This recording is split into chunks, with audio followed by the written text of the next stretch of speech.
Que l'Éternel Dieu vous bénisse grandement. Amen.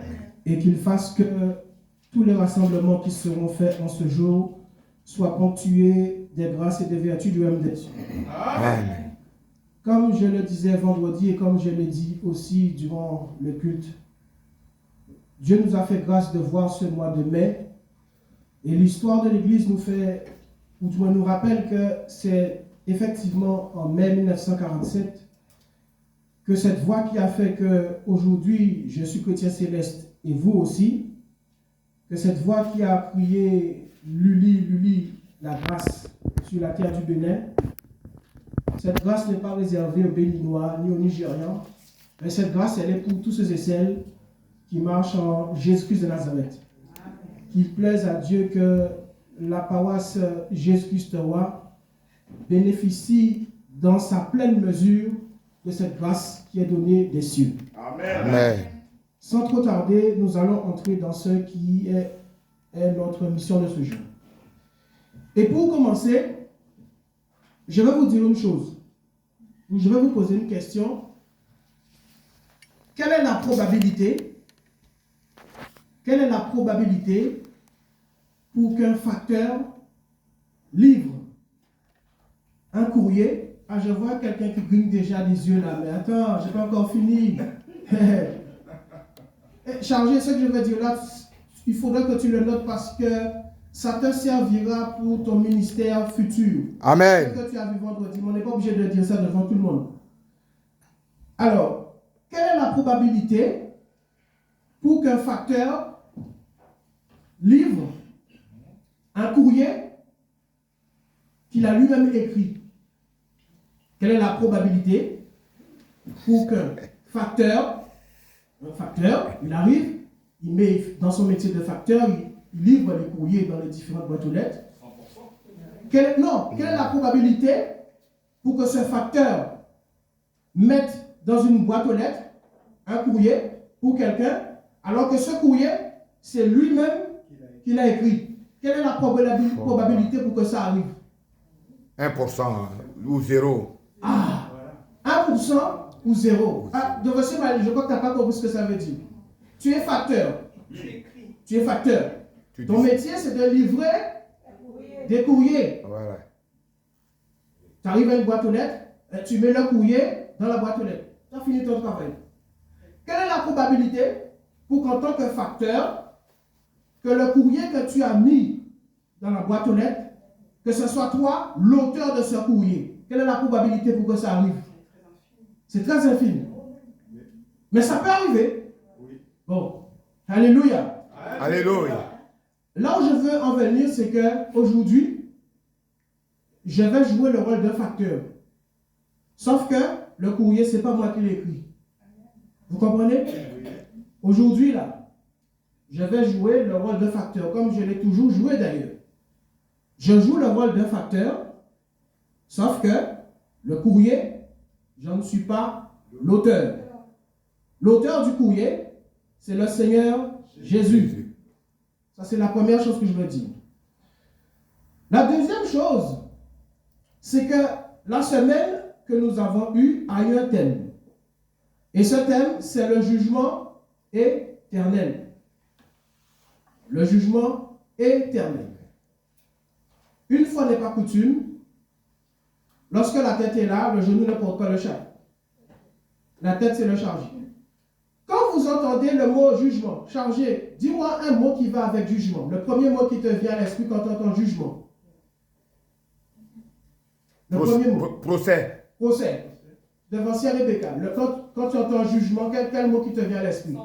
Sentence. Papa Kofi, quand tu entends le mot jugement, quel mot qui te vient à l'esprit?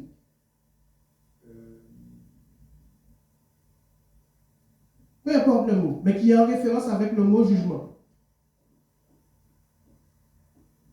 Tu as commis une faute. Faute. Président, quand tu entends le mot jugement, quel mot qui te vient à l'esprit quand tu entends jugement? Jugement, ça veut dire qu'il y aura une décision qui sortira de ce jugement. Ok. Moment de paroisse, quand tu entends le mot jugement, quel mot qui te vient à l'esprit? Quand tu entends jugement, quel mot qui te vient à l'esprit? Défense. Oui. Et je vais terminer par le devancier Manuel. Quand tu entends le mot jugement, Avocat. ah, oui. Ah oui, quand même. Avocat. Bon, alléluia. Alléluia. Je vais rester dans le temps qui m'est donné. Hein. Donc, je vais aller assez vite. Si jamais je vais trop vite, vous avez le droit de me dire que je vais trop vite. Alléluia. Alléluia. Quand vous entendez le mot jugement, le premier mot qui vient, ou qui est censé venir quand vous entendez jugement, c'est tribunal. Le premier mot qui peut venir, c'est tribunal. Et comme l'a si bien dit mon devancier Manuel, quand vous allez dans un tribunal, si vous rencontrez aucun avocat, c'est que vous n'êtes pas dans un tribunal. Je me fais comprendre là? Si vous entrez dans un tribunal et il n'y a aucun avocat, c'est que vous n'êtes pas dans un tribunal. Quand il y a tribunal, il y a forcément loi. Quand il y a tribunal, il y a forcément accusé ou prévenu. Et quand il y a tribunal, il y a condamnation ou acquittement.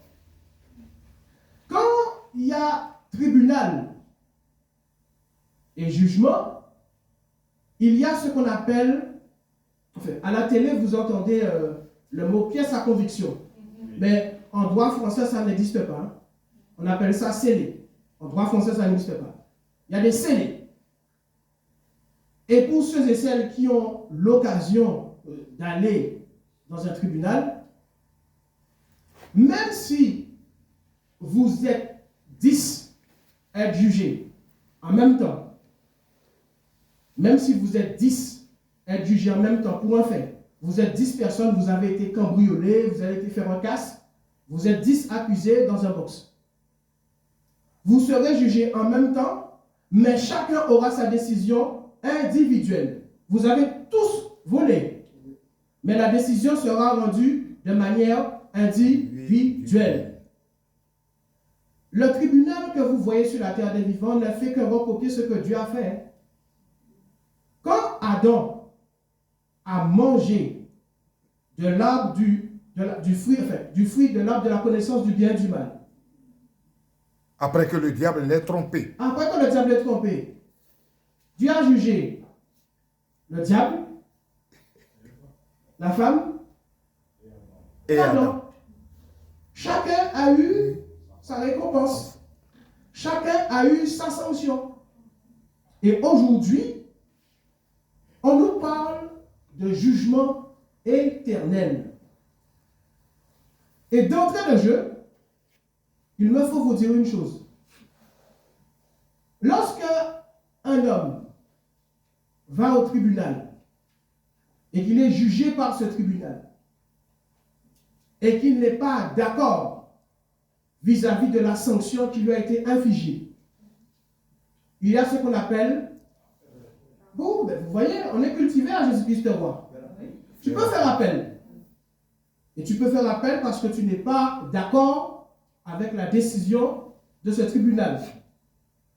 Je ferme la porte tout de suite. Vous savez quelle porte que je ferme tout de suite? Il n'y a pas d'appel à Jésus-Christ.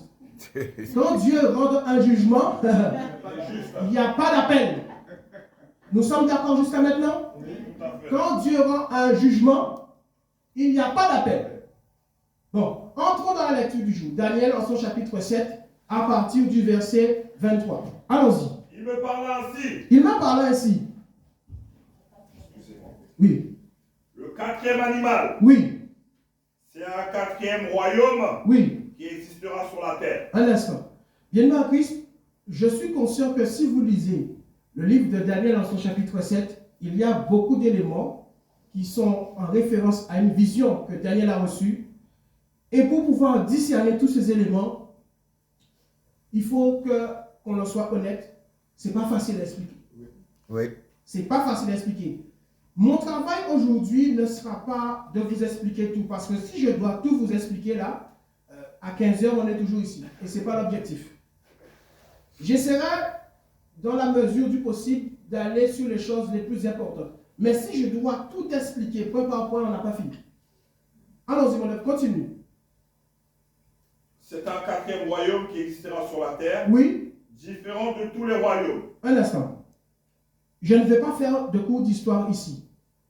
Mais sur la terre des vivants, pour ceux qui ont fait un peu d'histoire, la terre sur laquelle nous habitons, beaucoup d'empires se sont succédés. Les empires ont régné. Les empires ont une grande autorité. Et ces empires ont disparu pour laisser place à d'autres empires. Et c'est tout ce qui est expliqué dans ce livre de Daniel, dans son chapitre 7. Et là, on nous parle d'un quatrième animal qui représente un empire particulier et qui va réaliser quelque chose de particulier.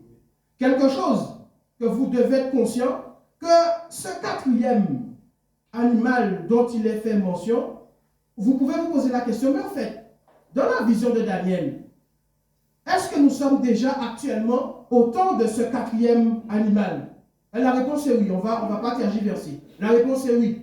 Nous sommes dans le temps de ce quatrième animal. Continuons d'avancer. Et qui dévorera toute la terre, Oui. la foulera et la brisera.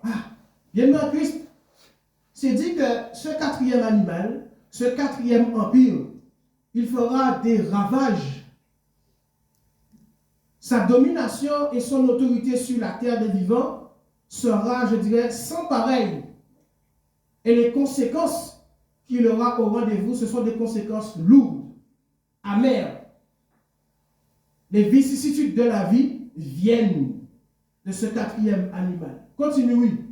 Les 10 cornes, ce sont 10 rois Oui, qui s'élèveront de ce royaume. oui, Un autre s'élèvera après eux. oui. Il sera différent des premiers. Un instant. Bien-aimé en Christ, vous devez savoir que le diable a une méthode qui fait que, sans juger ou sans jeter l'opprobre sur des personnalités, quelles qu'elles soient, actuellement sur terre,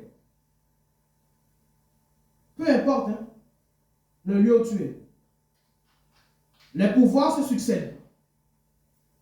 Les présidents peuvent changer. Et les présidents changent. Les gouvernements changent. Mais dans le fond, le programme de ce quatrième animal ne change pas. Et c'est regrettable. Mais c'est la parole de Dieu qui le dit. Tu peux être président en disant je suis président de droite, ou je suis président de gauche, ou je suis président d'extrême gauche, ou je suis président d'extrême droite. Tout cela c'est bien beau, ce sont des étiquettes. Mais dans le fond, le programme et la lignée de ce quatrième animal, de cet empire, c'est exactement ce qui se passe. Continue, oui. Et il abaissera 3 rois. Oui. Il prononcera des paroles contre le Très-Haut. Oui. Il opprimera les saints Un du Très-Haut. instant. Bien-aimé en Christ, c'est bien dit qu'il prononcera des paroles contre le Très-Haut. Aujourd'hui, bien-aimé en Christ, dans le monde, publier le nom du Seigneur Jésus vous expose à des sanctions. Publier le nom du Seigneur Jésus vous expose à des représailles. Je dis bien, publier le nom du Seigneur Jésus. Tant que vous dites Dieu, Dieu, Dieu, Dieu, Dieu, Dieu, on vous laisse tranquille. Parce que Dieu, c'est vague. Mais quand vous dites Jésus, problème. Tant que vous dites Dieu, ça va. Mais lorsque vous dites Jésus, problème, persécution. Et c'est exactement ce que ce quatrième animal est en train d'accomplir sur la terre des vivants et particulièrement sur la terre de France. Devancez-moi le verset. Il prononcera des paroles. Oui. Contre le Très-Haut. Contre le Très-Haut, oui. Il opprimera les saints du Très-Haut. Il opprimera les saints du Très-Haut. Bien-aimé en Christ, je suis désolé. Je ne suis pas là pour faire semblant. Les saints du Très-Haut, là, c'est ceux qui sont en Jésus-Christ.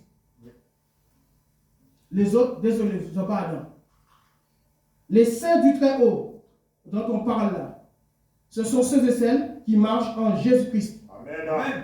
Les autres ne sont pas concernés là-dedans. Continue, oui. Il espérera changer les temps et la loi. Et ce quatrième animal espéra changer les temps et la loi. C'est bien dit, il espérera. C'est-à-dire qu'il entrera en action pour changer les temps et les lois. Bien-aimé en Christ, aujourd'hui, ce système a établi ce qu'on appelle le wokisme. Aujourd'hui, tu nais garçon, mais tu as le droit de décider si tu es ours, si tu es dauphin, tout ce que tu veux. Ce même système de wokisme ou du système non binaire, pour vous prouver que ce quatrième animal n'est pas comme les chrétiens célestes qui ont parfois le temps pour dormir ou se reposer. Le quatrième animal n'a pas de temps à perdre. Lorsque vous allez sur les sites du ministère de l'Intérieur pour remplir vos documentations par rapport aux pièces que vous voulez, vous verrez que, même par exemple en prenant votre billet d'avion, c'est marqué sexe, homme, femme, autre. Mais autre de quoi? Autre de quoi? Vous voyez? Le système a déjà établi ça.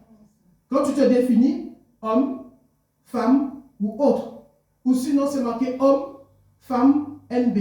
NB, ça veut dire non-binaire. Mais bien aimé en Christ, ça c'est ce que ce système fait là. Changer les temps, changer les lois. Aujourd'hui, qui est-ce qui peut dire à un enfant? Bref, les enfants qui naissent en 2026 ou les enfants qui naîtront en 2027, allez leur expliquer qu'un homme ne peut pas épouser un homme. Allez leur expliquer ça. Allez leur expliquer qu'une femme ne peut pas épouser une femme. Non, puisque le mariage qui était censé être quelque chose de sacré, quelque chose de digne, ils l'ont mis mariage pour tous. Ça, c'est le quatrième animal qui fait tout ça. Hein? Et aujourd'hui, qu'est-ce que le chrétien peut faire contre ça? Si je vous le dis bien en Christ, si aujourd'hui, tu oses publiquement attaquer ça, hey, tu ne vas pas rester longtemps debout. Si tu oses publiquement t'attaquer à ça, en disant non, les hommes, c'est avec les femmes qui se marient. Les femmes, c'est avec les hommes qui... Si tu oses t'attaquer à ça, les représailles seront rapides et systématiques. Puisque le quatrième animal, lui, il n'a pas de temps à perdre. Toi, est-ce que tu as du temps à perdre? Non. Continue, oui. Et les saints seront livrés entre ses mains. Et les saints seront livrés entre ses mains. Bien-aimé en Christ, tu peux prier, tu peux jeûner, tu peux faire tout ce que tu veux, mais la souffrance, et c'est ce que le chrétien refuse de porter. Tu veux être chrétien, mais tu ne veux pas porter la souffrance qui va avec ce mot chrétien. Si tu veux être chrétien aujourd'hui sur la terre des vivants, il faut que tu composes avec l'oppression de ce quatrième animal. Oui, c'est bien dit que nous serons livrés entre les mains de ce quatrième animal. Ça veut dire que prier Jésus ne nous exemptera pas des persécutions. Prier Jésus ne nous exemptera pas de bien des problèmes et des souffrances dans la chair. Oui, continue, oui. Pendant un temps, des temps, et la moitié d'un temps. Ah, d'avancer Rebecca. Mais justement, j'allais te demander. Yeah. C'est dit pendant un temps, des temps, et la moitié d'un temps. Pour gagner du temps, c'est un jeu de mots, hein, par rapport à un temps, des temps et la moitié des temps, ça correspond à une durée particulière. Si vous lisez Apocalypse 11 à partir du verset 3 et Apocalypse 12 à partir du verset 7 à 10, vous verrez qu'il est mention d'une durée de 1260 jours. Vous relisez ça chez vous. 1260 jours. Ça correspond exactement à 3 ans et demi. Un temps, 1 an. Des temps, c'est 2 ans. Et la moitié d'un temps, c'est la moitié d'une année. Donc ça fait 1 plus 2, ça fait 3, plus la moitié d'un temps, ça fait 3 ans et demi. Ces 3 ans et demi, il ne faut pas forcément les compter de manière littérale. Mais les 3 ans et demi, ça représente la moitié de 7 ans, de cette année. Ces 3 ans et demi, c'est pour vous dire à toi qui entends cette parole, que le temps de la persécution, il sera limité. Ce temps sera compté. C'est-à-dire que ce quatrième animal qui agit, il ne va pas agir de manière indéfinie. C'est-à-dire qu'il a un temps pour exister, un temps pour régner et aussi un temps pour disparaître. Celui qui est féticheur et qui agit contre toi, il faut lui dire qu'il a un temps, des temps et la moitié d'un temps. Amen. Continue, oui. Puis viendra le jugement. Puis viendra quoi? Puis viendra le jugement. Puis viendra le jugement. Et c'est là qu'intervient le tribunal. Et on lui ôtera sa domination. Et on lui ôtera sa domination. Il faut que vous sachiez que le quatrième animal qui représente l'entreprise satanique, ce quatrième animal, Jésus viendra et Jésus dominera sur cet animal et le réduira à néant. Je dis bien, et il le réduira à néant. Mais lorsque ce jugement se fera, toi, enfant de la paroisse Jésus-Christ roi, ou toi qui te réclames chrétien, lorsque ce jugement interviendra, où tu seras? Comment tu seras? Dans quelles conditions tu seras? Dans quel camp tu seras? Sous quelle autorité tu seras? Voilà toutes les questions que tu peux te poser. Et c'est là que je vous dis que le jugement, il est bien dit, éternel. Ça veut dire, bien-aimé en Christ, il n'y a pas de coup d'essai. C'est soit tu es sauvé, soit tu ne l'es pas. Soit tu es reçu, ou soit tu es refusé. Bien-aimé en Christ, je vous l'ai dit d'entrée de jeu que je suis un facteur et je ne suis pas l'auteur du courrier qui va être lu aujourd'hui. On devrait, si tu peux t'asseoir. Avant que l'Église du christianisme céleste n'arrive sur la terre des vivants, les hommes ont déjà commis beaucoup d'erreurs. Les erreurs, les exactions n'ont pas attendu l'Église du christianisme céleste pour arriver. Le mensonge n'a pas attendu l'Église du christianisme céleste pour arriver.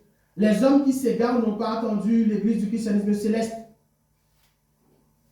Or, et je dirais malheureusement, l'Église céleste aussi peut, en méconnaissance des Saintes Écritures, agir en dehors de ce qui est écrit. Et je vais vous expliquer pourquoi. Mon évangile Emmanuel a dit, après viendra le jugement. Viendra le jugement. Cette même notion de jugement, elle intervient dans la deuxième lecture. Allons-y, deuxième lecture. Apocalypse en son chapitre 20. À partir du verset 11. Allons-y. Apocalypse. Puis je vis un grand trône blanc. Puis je vis un grand trône blanc. Blanc, il n'est pas là pour hier. Hein? On n'a pas dit j'ai vu un grand trône bleu. On n'a pas dit j'ai vu un grand trône violet. On a dit je vis un grand trône blanc. Je profite au passage pour vous le dire. Vous voyez les hommes sur la terre des vivants, plus particulièrement de notre église. Les gens se battent pour être les gradés, pour porter les boubous de toutes les couleurs comme moi. Mais moi, je ne me suis pas battu. Hein. Mais vous savez, la couleur qui fait référence là-haut, là, c'est le blanc. Ce n'est pas le violet, ce n'est pas le jaune, c'est le blanc. Donc, laissons les hommes se battre pour ça là. Moi, je ne me suis pas battu pour ça. Hein. Mais c'est le trône blanc. Et ça, c'est une importance. Le trône blanc. Continue, oui. Et celui qui était assis dessus. Celui qui était assis dessus, oui. La terre et le ciel s'enfuirent devant sa face. Un instant. Pas devant ciel, comme c'est toi qui lis, c'est toi que je vais questionner. Non, tu es la fille de grand dignitaire, donc tu es calé dans la parole.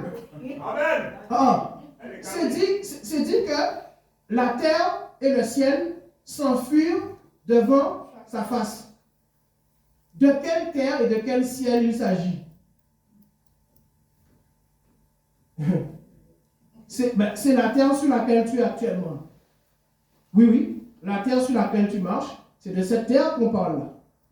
Bien dit, devant la face de celui qui est assis sur le trône, la terre et le ciel s'enfuirent. Et c'est bien dit qu'il ne fut pas trouvé de place pour eux. Eux, c'est le ciel et la terre. Ça veut dire une chose, ma devancière, si tu ne l'as pas compris, que ce ciel et cette terre vont disparaître. Oui. Tu vois ça, tu dis oui, mais il y en a beaucoup qui n'arrivent pas à comprendre ça. Hein? Qu'on dit qu'il ne fut pas trouvé de place pour eux, ça veut dire que ce ciel et cette terre vont disparaître. Continue, oui. Et je vis les morts, les grands et les petits, oui, qui se tenaient devant le trône. Oui. Des livres furent ouverts. Oui. Et un autre livre fut ouvert. Un instant. Bien-aimé en Christ,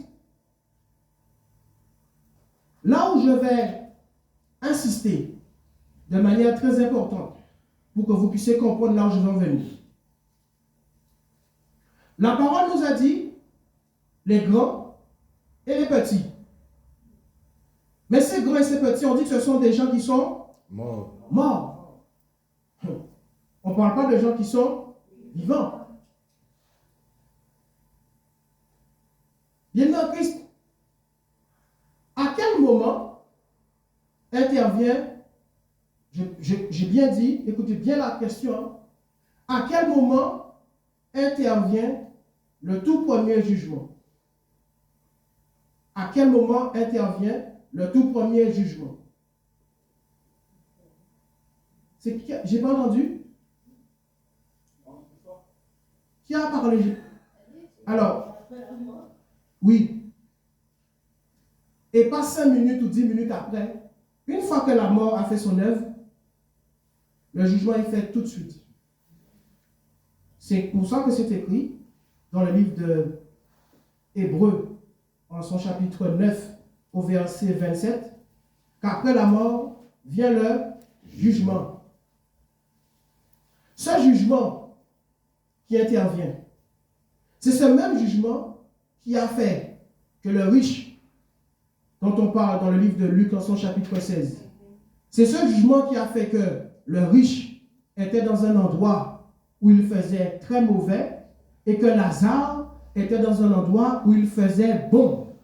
Donc, une fois que la mort intervient, le jugement est fait de suite.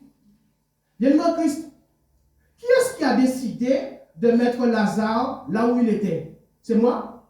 Non. Qui est-ce qui a décidé de mettre le pauvre là où il était? C'est moi? Non. Ah, d'accord. Et vous pensez que la prière de ceux et celles qui étaient sur terre a pu influencer la position des uns et des autres? Non. Non. Donc, bien-aimé en Christ, peut-être que ça ne sera pas compris, mais ça doit être dit. On ne peut pas prier pour les morts. On ne peut pas prier pour les morts. Une fois que quelqu'un décède, Jésus décide si tu vas là où Lazare est ou si tu vas où le pauvre est. Aucune prière ne peut changer cela. Bien-aimé en Christ, de Genèse à Apocalypse, si quelqu'un veut ou si quelqu'un peut, qu'il me trouve où est-ce que la notion de purgatoire intervient. Il n'y a pas de purgatoire. Il n'y a pas de purgatoire. Je ne dis pas qu'il ne faut pas faire de culte de requiem, hein? Attention. Mais ce que vous devez comprendre, c'est qu'une fois que quelqu'un est décédé, aucune prière ne changera quoi que ce soit. Je dis bien, aucune prière ne changera quoi que ce soit. Amen. Sur le placement de cette personne. Amen. Continue ma devancière. Je vis les morts et les grands, les petits se tenaient devant le trône. Oui. Un livre fut ouvert. Oui. Et un autre livre fut ouvert. Bon, je vais pas t'assurer ma devancière. La parole nous dit que des livres furent ouverts et un autre livre fut ouvert.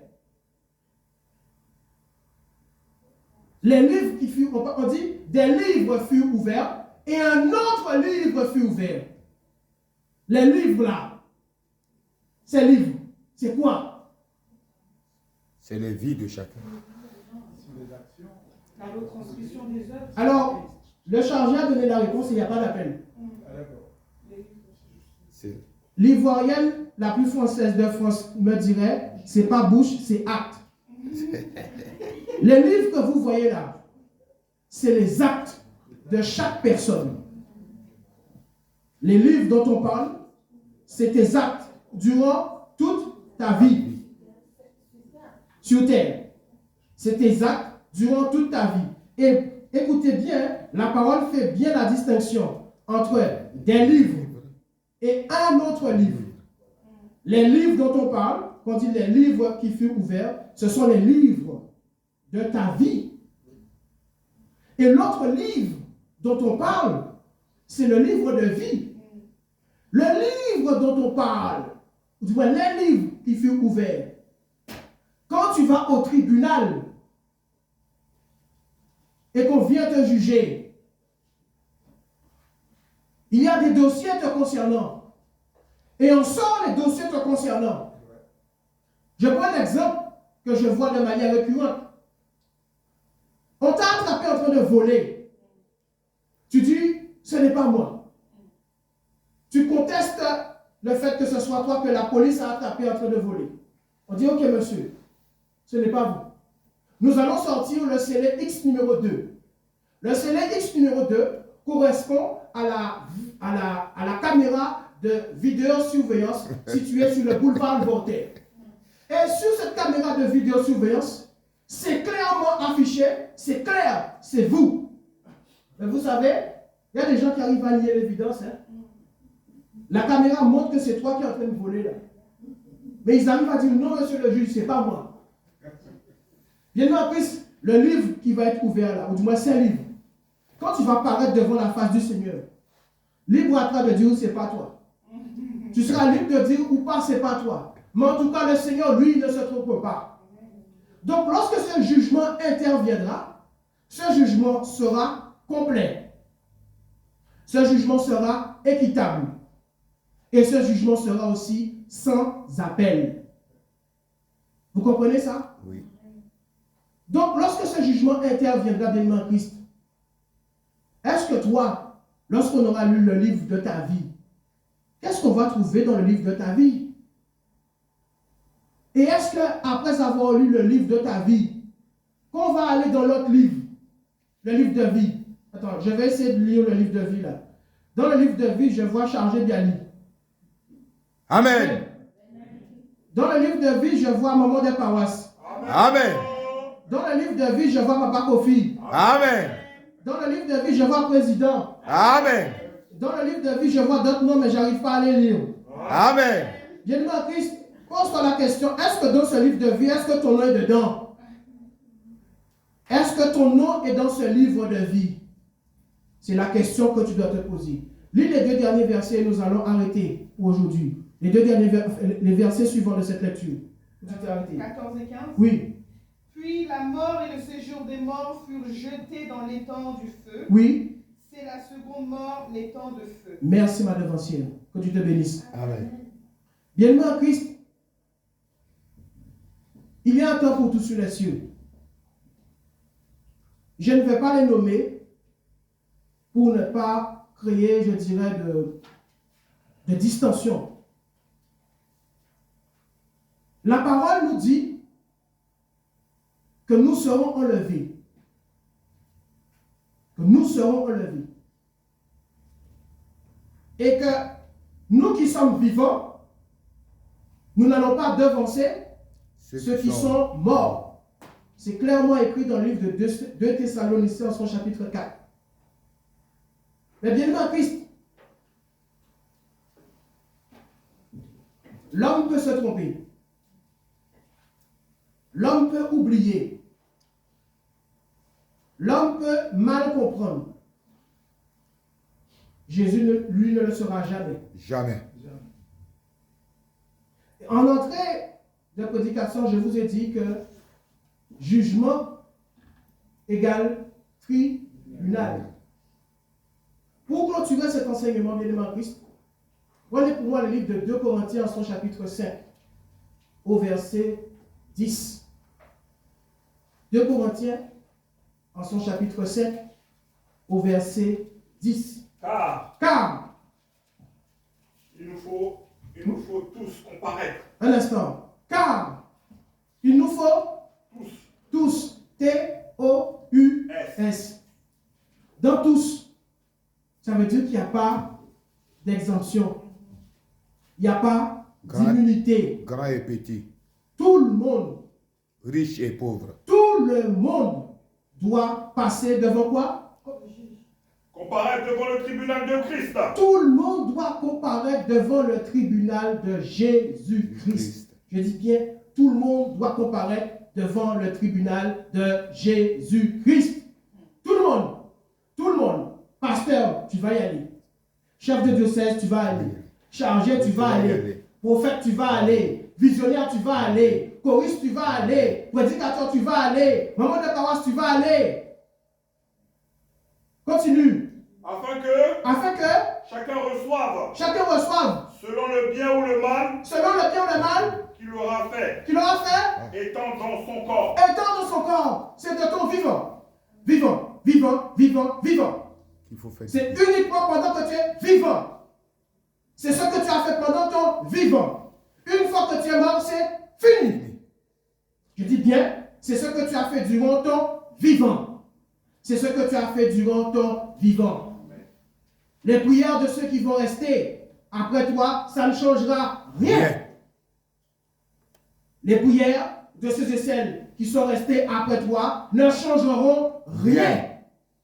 C'est ce que tu auras fait durant ton vivant qui fera que ce tribunal rendra un verdict.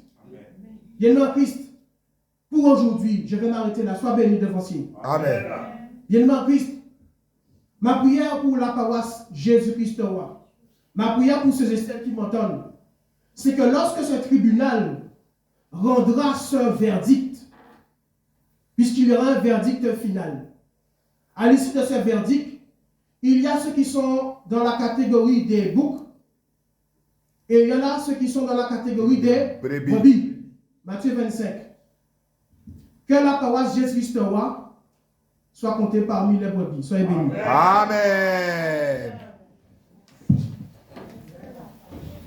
Merci.